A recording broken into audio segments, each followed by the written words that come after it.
Agosto é o mês do lojista. E olha, se tem um ser humano que passou por provações esses últimos tempos, esse ser humano foi o tal do lojista. Afinal de contas, desde o começo da pandemia, já era muito desafiador, já era algo que eu sempre digo que é para pessoas acima da média, pessoas muito mais corajosas do que a média e pessoas mais malucas do que a média, né? Porque se você colocar na ponta do lápis riscos e benefícios, né? Os riscos normalmente são maiores. Então, só gente muito doida que abre uma loja ou que abre uma rede de lojas. E se já era difícil isso antes da pandemia, depois da pandemia, a vida do lojista ficou mais complexa, né? Foram muitas provações, tem sido de muitas inseguranças sobre o futuro e ainda com a alta competição da internet, né? No sentido de que a pandemia também acelerou o processo de digitalização das vendas, quer dizer, o jogo foi ficando mais pesado, foi ficando mais difícil, por isso eu convidei alguns lojistas de setores diferentes, de regiões diferentes do Brasil para estarem aqui hoje e comentarem um pouco sobre sua vida de lojista. Bom, eu vou começar com as damas, né? Vamos lá, ladies first. Então, eu quero perguntar primeiro para a Ariana, que é uma empresária que fundou uma marca já pensando, já projetando uma expansão, mas que vem de um setor diferente, né? Quer dizer, Pois é. é de uma profissão diferente, mas foi fisgada pela loja, pelo empreendedorismo. Então, eu te pergunto, Ariana, como é que anda esta vida de lojista? Então, Dino, no meu caso é muito complicado, sabe? Mas assim, eu acho que, de certa forma, eu tenho até alguns privilégios, porque eu já tive uma outra loja de chinelos aqui em Betim, Minas Gerais. Tive que vender por causa de dívidas de uma outra loja de roupa que eu tive como uma sócia. Aí eu achei que eu estava cansada, né, psicologicamente, que eu queria estabilidade, segurança. Aí comecei a estudar para concurso público. Depois de um ano e meio passei, fui chamada. 3 anos nesse concurso, já como chefe lá e tudo. Eu falei, não estou feliz. Não quero. Ganho super bem, ganhava super bem, né? Ganho super bem, mas não estava feliz. Aí eu falei, não, vamos abrir uma outra loja de chinelo, só que agora com mais maturidade. Porque a outra loja que eu tive de chinelos era uma cópia da Havaianas. E essa eu falei, não, dessa vez eu quero com identidade própria, porque eu vou fazer ela virar franquia no Brasil inteiro, porque a única franquia de chinelos do Brasil é a Havaianas. E aí eu tive a ideia da Academia Chinelo. E aí, quando começou a pandemia, que eu inaugurei 4 meses antes da pandemia, e eu tive que voltar para o meu concurso, eu pensei, né, em voltar para eu poder tentar segurar a loja, porque na verdade 4 meses não deu tempo nem de fazer caixa. E aí estou no meu concurso público, na loja, e está assim, uma luta. Mas estamos conseguindo vencer aí. Você está igual um A luta. polvo, né? Um braço aqui, outro braço ali, Nossa, outro braço lá. Oriana, nossa é Senhora. interessante para quem assiste a gente, né? Claro, quem é lojista já passou por esses altos e baixos de dar errado de novo, de dar errado e não desistir, né? Mas muita gente acaba não chegando a nenhuma posição porque desiste diante das primeiras dificuldades, né? Ouvindo a tua história e conhecendo tantas outras histórias, o que para mim fica cada vez mais claro é que só fica no jogo quem não se abate com essas dificuldades de nenhum tamanho, né? Nem a dificuldade de quebrar às vezes e começar de novo, e Uhum. nem a dificuldade do dia a dia, né? Funcionário está afastado, difícil de contratar, isso tudo. Você se considera uma pessoa assim, resiliente?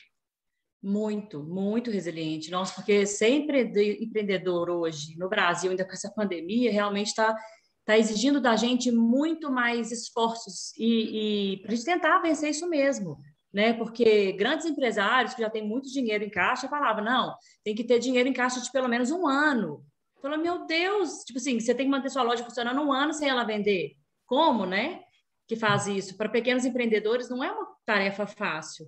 Então, assim, eu julgo que quem está vencendo e está permanecendo no mercado é porque é muito resiliente, muito guerreiro mesmo, entendeu? Eu percebo que também é muito amor pelo que faz, né? Meu pai sempre falava, o Muito. falecido pai, que era um grande comerciante, falava: meu filho, bota amor no que você faz, bota amor, né? Eu acho que se coloca amor, a coisa funciona, E, não vou dizer que funciona melhor, mas você aguenta mais o trampo, né? e eu acho que essa questão do amor é uma característica muito forte dos empreendedores. Eu não vejo isso em outras profissões, igual eu vejo quanto os empreendedores, sabe? Eu acho que eles se dedicam mais amor ainda aos negócios do que. as outras profissões, pelo que eu vejo aí. E outra Massa. coisa, a questão da resiliência é para qualquer coisa na nossa vida, né, Dino? Sem Para uma dúvida. dieta que você vai fazer, né, para um Instagram que você vai abrir, tem que ter constância, foco e a resiliência mesmo, porque não é fácil. Mas ninguém quer começar, todo mundo quer estar lá no topo, né? Exatamente. Aquela velha frase, né? Todo mundo vê ninguém vê, só vê a cachaça que você toma, não vê os tombos que você Os leva. tombos, Falando em amor pelas coisas, eu quero perguntar da Camila agora, que é uma lojista do setor da alimentação e que o amor dela pelas receitas, o amor pela alegria das pessoas em ter um momento especial levou ela a ter uma loja de uma paixão, né? Não era loja no começo, mas as pessoas gostavam tanto que virou loja. E aí, Camila, você acha que você também se identifica assim, o amor por aquilo que você faz acabou te levando naturalmente para a loja? Muito, Dino, muito, muito, muito, porque vou te contar faltando uma semana para inaugurar, a gente foi assaltado.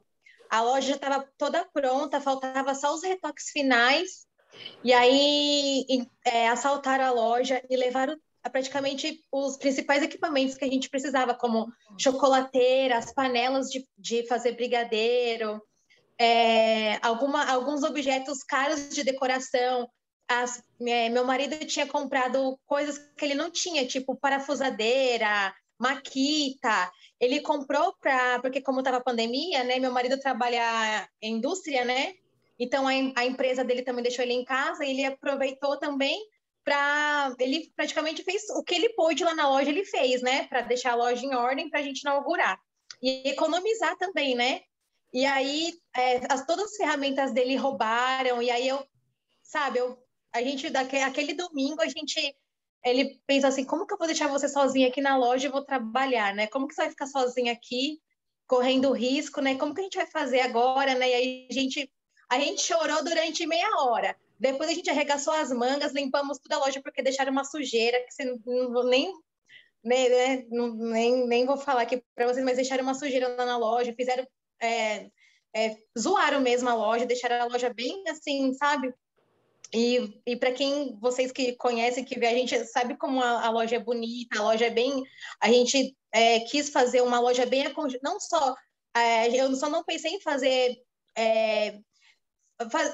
o meu melhor nas receitas, né, nos doces, na apresentação dos doces, mas a loja é bem aconchegante, sabe? É um ambiente muito gostoso. Tem gente que sai do escritório e vai para lá, sabe? Leva o notebook lá para a loja e fala: Mila, posso trabalhar um pouco aqui? Porque eu não estou aguentando ficar lá no escritório, né?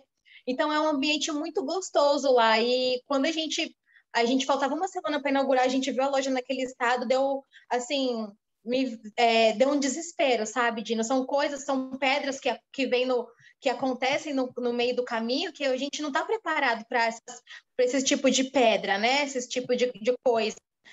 Aí a gente ficou firme, né? No propósito, e compramos tudo de novo.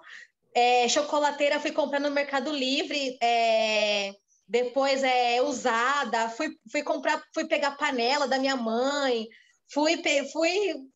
Fiz o que eu pude para recuperar todos aqueles materiais, porque a inauguração já estava marcada, já tinha colocado a data, né, nas redes sociais, mandado convite para os fornecedores, para os parceiros, né? Então não tinha como eu não fazer aquela inauguração, né? E aí deu tudo certo. E aí a gente atravessou também todos esses períodos de abre, fecha, abre, fecha, abre, fecha, né? Aí o faturamento sobe, depois o faturamento desce, depois você fica sem faturamento, depois eu acho que é só para quem tem sangue nos olhos mesmo, quem tá assim, quem tá com o coração mesmo de falar assim, meu, é isso que eu quero e enfrentar tudo.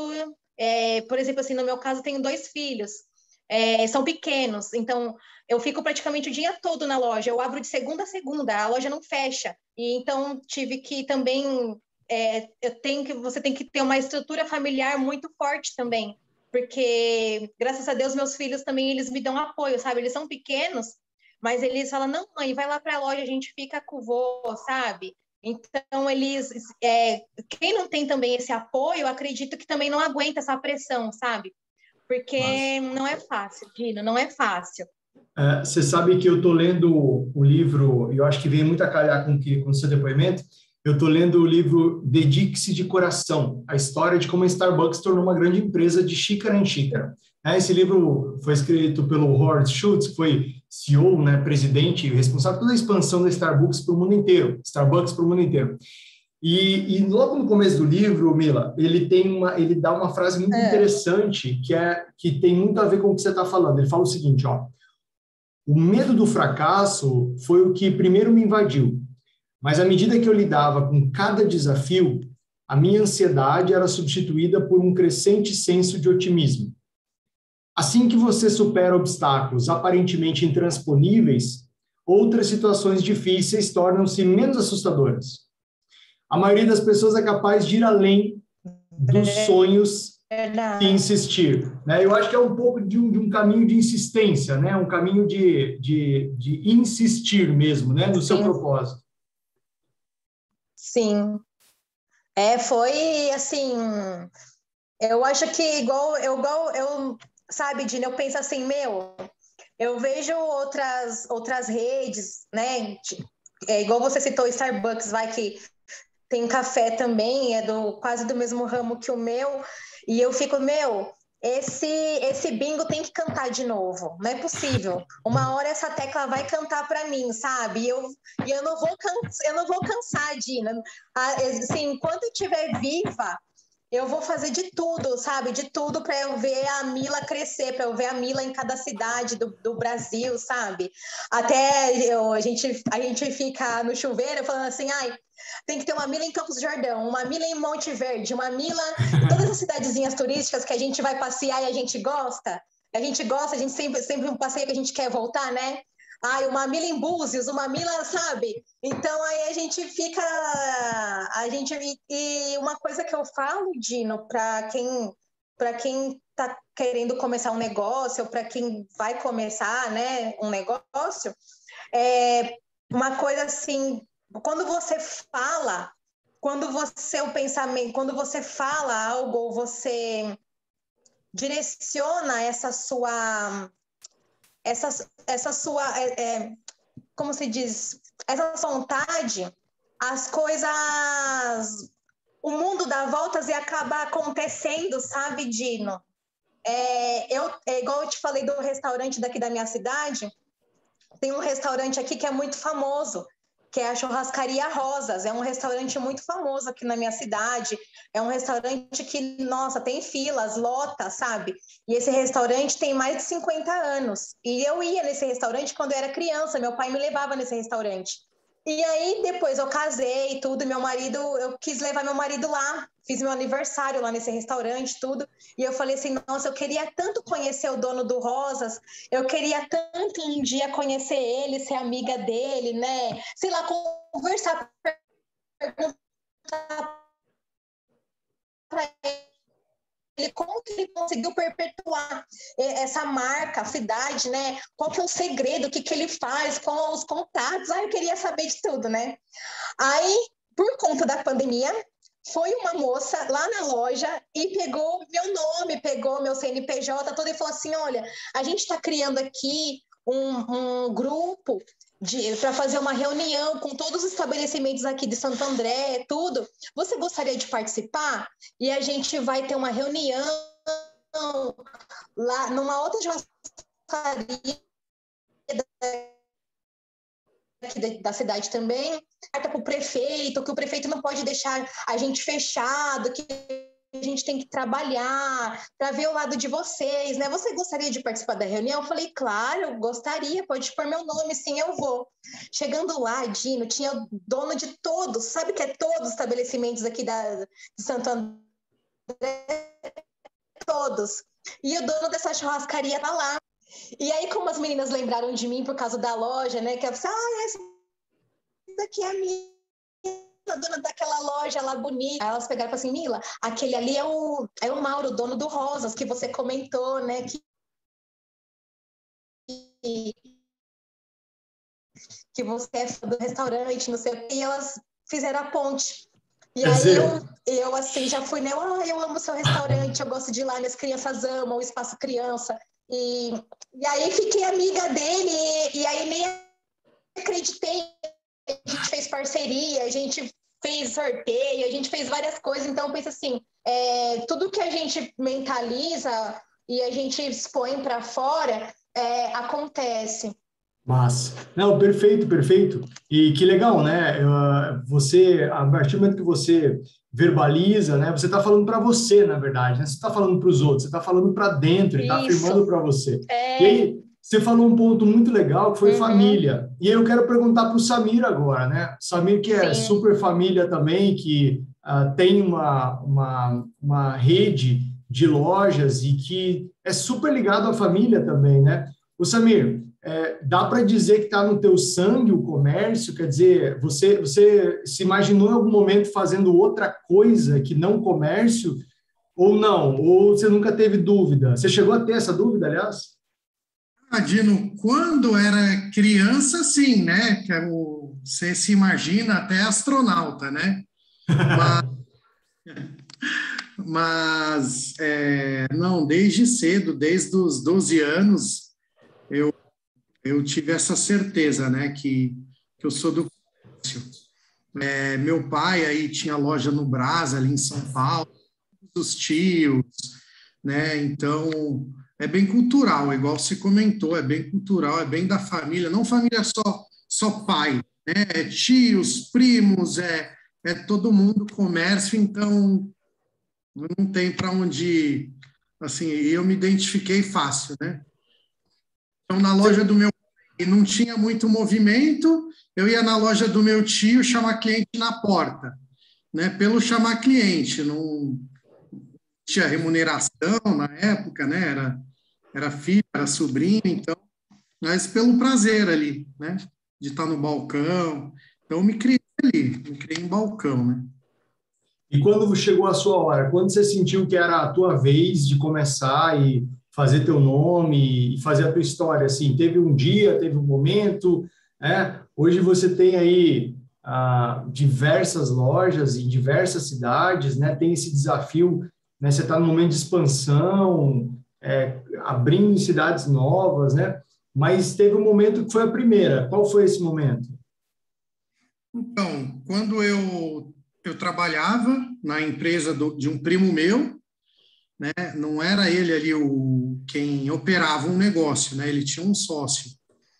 E, assim, foi por uma questão de tratamento mesmo, porque eu sentia que eu empreendia num CNPJ que não era meu, o que é ótimo, né? Acho que você não precisa, para ser empreendedor, não precisa a empresa estar no o CNPJ ser seu, enfim, né? E por conta de tratamento mesmo, eu falei, vi uma oportunidade numa outra cidade, aí fui, abri meu primeiro negócio, era eletrônico, né? Eletroeletrônico, e aí eu comecei essa empresa, eu tinha 19 anos, e daí muda para outra empresa e compra outra, aí abre, né? Daí mudei de ramo, aí entrei no ramo óptico e comecei a trabalhar a expansão. Mas, enfim, desde o início aí eu tive certeza que eu sou do comércio, né? Não importa se vou vender smartphone, eu vou vender óculos, ou a forma de vender é praticamente a mesma. Massa. A gente está falando de família, né? Você também é pai. O quanto para você a família ela se torna uma fonte de energia, né? Porque é tanta paulada, é tanto desafio, é tanta provação, né? Que imagino que em diversos momentos essa força ela vem da família, né? Vem do sonho, vem da visão, né? Vem do propósito, mas em muitos casos vem da família. É assim contigo também, quando você olha para os seus filhos, quando você chega em casa, eu vi que seu filho estava aí contigo na hora que a gente foi começar, né? Também é a tua fonte? Com certeza. Estava aqui rodeando que hoje ele tem live, ele vai fazer a live daqui a pouco. Que legal. Então, poxa, isso, só a energia que ele estava aqui irradiando já dá uma recarregada na gente, né? E com certeza, Dino, quando junta a família num domingo ou num dia à noite qualquer na casa dos meus pais, né, a gente vê que esses problemas nossos do dia a dia realmente não são problemas, né? São acontecimentos que a gente já sabe levar, já sabe lidar tranquilamente, né? Então, com certeza, energiza bastante aí o contato com a família. Massa. O que você acha que para você o seu maior desafio hoje, diante de várias operações, diante de várias lojas, em cidades diferentes, se você pudesse dizer assim, ó, o maior desafio do Samir lojista hoje é? Ué, Dino, é crescer estruturado, né? Porque crescer é difícil. Então, assim, você perde a sua aderência. Por exemplo, eu sempre fui do balcão. Hoje, agora, antes da live, eu passei em uma loja, daí a atendente falou, fica aqui, eu vou ali no banheiro rapidinho. Uma família. E, ó, faz tempo que eu não atendo. Aí eu falei, o que é para fazer, vamos fazer direito. Aí comecei. Não vendi. Né? E assim, eu comecei a ver o tanto que eu estou enferrujado na venda. Né? Então, o desafio você vai crescendo, você vai perdendo a aderência do balcão, do financeiro, do RH, do marketing. Então, como manter tudo isso estruturado sem você estar operando tudo isso? Né? Então, e sem perder a essência, a cultura da empresa, a cultura que você construiu, sem perder tudo isso. Então, esse é o meu desafio. Massa, legal. Bom, falando em crescimento, né, e falando em expansão aí, eu vou perguntar para o Juliano, que vem de uma empresa familiar, assumiu uma empresa familiar, tem esse desafio, uma empresa que está crescendo para caramba, uma empresa que está se profissionalizando, mas que tem exatamente esses desafios de crescer bem, de crescer estruturado e de profissionalizar a própria gestão, né? Juliano, você acha que herdar uma empresa que já é respeitada e reconhecida e fazer ela crescer é mais fácil ou mais difícil do que começar uma empresa do zero com a tua cara? O que você acha? Que massa, começou bem na pergunta, de novo. Essa é difícil responder, cara. Todos, né? Todos. Seja você iniciar um empreendimento, ser um empreendedor começando uma ideia sua, tirar do papel e transformar numa realidade, é um desafio gigantesco. E assumir uma empresa familiar e também a gestão dentro de um processo, é uma empresa de 30 anos de mercado, né? Não é uma empresa que nasceu ontem, né? Então, tem toda uma cultura por trás, tem todos os processos, tem toda a forma que era gerida, e, de repente, você assumir também, né? E quando a maioria das empresas no Brasil é empresa familiar, e todos sabem que quando se trata de empresa familiar, há uma mistura de sentimentos, emoções, de questões que afetam a sua decisão, né? Então, abrir uma empresa ou assumir uma empresa familiar, o desafio vai ser gigantesco de qualquer forma, né, Dino? Eu acredito muito nessa vertente. São desafios diferentes, né? Mas todas têm desafio e não é fácil, não. Eu sempre imagino, né? Eu decidi não ficar no negócio da família, né? Eu sou um filho do varejo, mas que decidiu traçar outro caminho por entender que eu seria mais útil. Apesar de amar o varejo, apesar de amar a loja, de me dedicar minha vida à loja, eu entendi que eu seria mais útil num caminho diferente que aquele de operar um negócio de família, né? E eu vejo que muita gente insiste em ficar no negócio de família, né, e não traçar talvez um caminho diferente, e diferente de você que tem a competência, diferente de você que tem o querer, né? Porque uma coisa... minha família começou um negócio, eu não quero, mas eu vou lá na obrigação, ou eu quero, mas eu não tenho a competência, né? E aí isso desanda o negócio. Já o teu caso é diferente, porque você quer e você tem a competência e busca a formação, busca a melhoria. Eu imagino que os negócios familiares têm esse grande desafio, que a concorrência ela é muito mais interna do que externa, ou seja, é o conflito de interesses, é o conflito das ideias, é a diferença do ponto de vista, né? É um puxando para cá, outro puxando para lá, outro puxando para cá, e misturando nisso tudo os elementos que não são do negócio, né? As questões de fato de família. Como lidar com isso? Assim, quer dizer, você está numa empresa que está crescendo, lidera, né? Você dirige uma empresa que cresce muito, e que está numa expansão assim bem massa. Como lidar com isso tudo? Como que você conduz essas coisas para ter uma certa harmonia? Pô, legal. Então, Dino, realmente é bem isso mesmo. É uma mistura muito louca. Não tem como você separar o joio do trigo, né? Você ser empresa e deixar a família, ou ser família e deixar a empresa. Isso está intrínseco, está ligado, né? E realmente os conflitos são constantes no sentido de... O mais legal é que quando você pega pessoas engajadas e a fim de fazer a empresa crescer, é que os conflitos são positivos, são para gerar decisões positivas. Às vezes, os processos de decisão numa empresa, assim, quando está passando num processo de sucessão, não digo empresa familiar, mas num processo de sucessão, eles acabam sendo mais lentos, porque você tem que brigar, você tem que defender sua tese, você tem que provar, você tem que tentar mostrar. Então, esses conflitos acabam acontecendo, mas de qualquer forma é positivo, né? O que eu tenho reparado muito, Dini, até um propósito meu pessoal, assim que eu terminar a minha etapa de estruturação dessa empresa, cara, como tem gente passando por esse processo no Brasil, dentro dos lojistas, dentro do comércio. Como tem famílias sofrendo. E você vai buscar na literatura, tem N literaturas, tem N coisa que faz a mediação, que trabalha, que ajuda no conflito, tem consultoria, tem auditoria, tem N coisas, cara. Mas eu fui buscar muito isso, muito atrás disso, né? Tanto que você me vê em diversos projetos de empreendedorismo, né?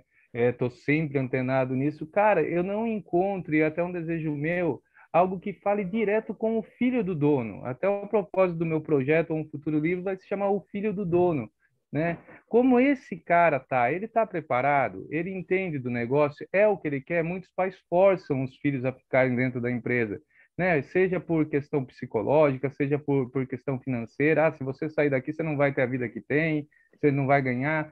E acaba gerando na cabeça desse filho um negócio muito doido, assim. Ele fica amarrado com a empresa familiar, infeliz, insatisfeito, com a cabeça ruim, né? Às vezes numa depressão, às vezes numa ansiedade, que não precisa passar. Não é o meu caso, tá, Dino? Eu sou nascido e criado atrás do balcão e tenho paixão por loja, tenho paixão por pessoas, por varejo. Quero deixar, sim, um legado, um propósito para o futuro, né, para os meus filhos, para a empresa ter uma sucessão, ter uma continuidade. Mas se não for da vontade deles, vão ter outras profissões assim como você fez, né? Só que eu vejo muito nos lojistas, né, principalmente os mais tradicionais e mais tempo de mercado, essa necessidade de manter o filho. E às vezes não é o que o cara quer, né, Dino? O cara quer tocar a vida dele de outra forma. Não é o que ele quer, ou talvez não esteja preparado, não reúna as competências, né? Mas massa, esse é um assunto que daria umas 2 horas de conversa, né? Aliás, é o tema do meu próximo podcast que eu vou divulgar, exatamente esse, conflitos e desafios da sucessão familiar. Ô, Juliano, a gente vai para a rodada final agora e eu vou pedir para todos vocês resumirem em uma palavra, uma frase, o que é ser lojista hoje, né? Você vai ter que ser o primeiro a puxar a roda, e aí eu vou pedir para a Ariana, para a Camila e para o Samir. O que para você significa ser lojista hoje? Cara, ser lojista hoje para mim significa ter um propósito. Ter um propósito, deixar um legado, ser verdadeiro, focar nas pessoas, ter otimismo o tempo todo, ter lealdade e nunca esquecer do social, nunca esquecer que fora da sua empresa tem uma sociedade que precisa da sua empresa. Não, você não vai deixar de ter lucro, mas não vai deixar de pensar no social. Para mim, ser lojista é isso. Massa. Ariana, o que significa ser lojista para você hoje? Abre aí, o seu microfone está fechado. É verdade. Aqui, para mim, a questão de ser lojista tem um significado muito importante no sentido das pessoas. Eu gosto muito de servir as pessoas, de atender as pessoas, e aí eu vejo que eu consigo fazer isso por meio da loja, do jeito que eu gostaria de ser atendido em outras lojas, e a gente às vezes não é. Então, eu acho que eu foco muito nisso, sabe? Eu criei a minha loja para as pessoas. e como consequência a gente vai gerar renda, vai gerar lucro, vai empregar muitas pessoas. Então é nisso, é no questão do propósito mesmo, igual o Juliano falou, propósito. Massa. E aí, Mila, para você significa o que é?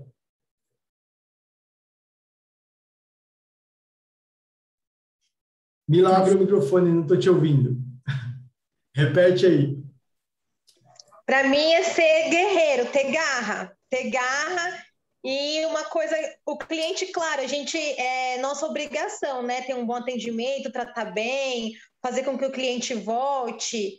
Mas só que eu também, assim, o que eu sofro muito na loja e sofri porque é uma coisa que eu não aprendi, tive que aprender também assim, aprender sozinha, é lidar com funcionário. Então, você tem que também cuidar dos seus, sabe? Saber contratar e trazer o time para você. Ter garra, porque vai ter pedras todo dia vai ter alguma coisa, igual lá na loja, um dia queima a luz, um dia quebra o cano, outro dia a vitrine, e você tem que trazer o time para você e cuidar dos seus. Eu acho assim, cuidar dos seus e trazer o time para você, e aí as coisas vão embora. Massa, perfeito. Samir, para fechar, para você, o que é ser lojista hoje?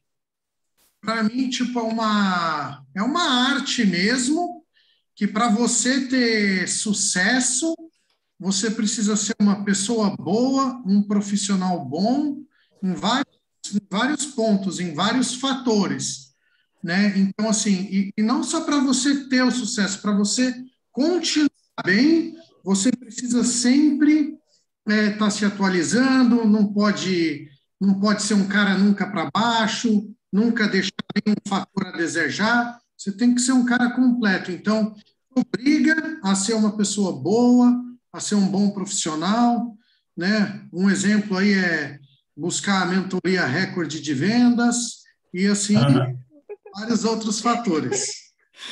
Massa, muito bom. Você vê que literalmente o melhor vendedor é um cliente apaixonado. A melhor propaganda é um cliente apaixonado, né?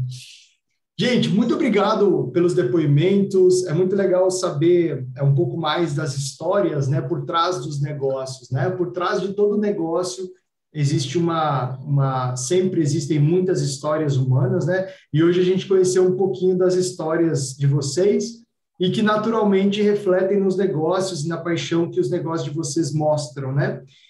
Dá para saber a diferença quando a gente entra numa loja que as pessoas têm paixão por elas, de uma loja que é só uma loja, que alguém abriu, que alguém está tocando por obrigação, né? A gente percebe, ninguém precisa falar, né? E que massa que os negócios de vocês, e que os clientes de vocês, e que os funcionários de vocês têm vocês.